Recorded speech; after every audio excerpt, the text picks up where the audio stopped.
ખેડાથી સમાચાર મળ્યા છે કે નડિયાદ શહેરમાં ફરી અસામાજિક તત્વોની દાદાગીરી સામે લોકોમાં ભયનું વાતાવરણ છવાઈ ગયું છે।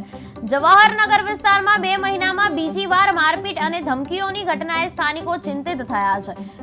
પ્રતીક સોલંકી નામનો યુવક વેપારીઓને ધમકી આપી ફોકટમાં સામાન પડાવતો હોવાનો આક્ષેપ છે, જ્યારે એક સિંધી પરિવાર એટ્રોસિટી તથા જાનથી મારી નાખવાની ધમકીના કારણે પોલીસ મથકનો દ્વાર ખખડાવ્યા મુજબ મજબૂર બન્યા છે, ત્યારે પોલીસ તરફથી યોગ્ય કાર્યવાહી કરવાનો વિશ્વાસ અપાયો છે। ઠાकुरदास रूपचंद केसवानी, તમારી દુકાન ક્યાં છે? Jawahar Nagar housing board. કયા વિષમ દ્વારા તમને હેરાનગતિ કરે છે? બસ એમને મફતનું માલ જોઈએ છે, ગમે ત્યારે આવો તમારે મને આલી દેવાનો, કોઈ સવાલ કરવાનો નહીં, જે માંગુ તમારે આપવું પડશે। શું નામ એ વ્યક્તિનું? પ્રતીક સોલંકી। કેટલા ટાઈમથી હેરાનગતિ? લગભગ 1.5 વર્ષથી। કેવી ધમકી આપે છે?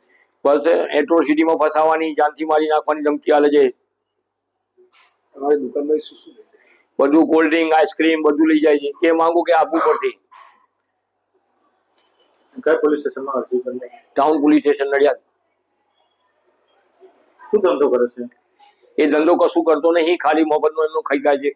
હા, પૈસા આપે છે તમે? ના, વસ્તુ કોક વાર સમજો સવારમાં નશા વગર હોય તો કોક વાર 10-20 આપી દે, બાકી તો પૈસા હાલતો નહીં। કોક જ વાર કદાચ આલ્યા છે, બાકી પૈસા વાટી હાલતી નહીં। શું છે માગણી તમારી? માગણી શું છે પોલીસ પાસે?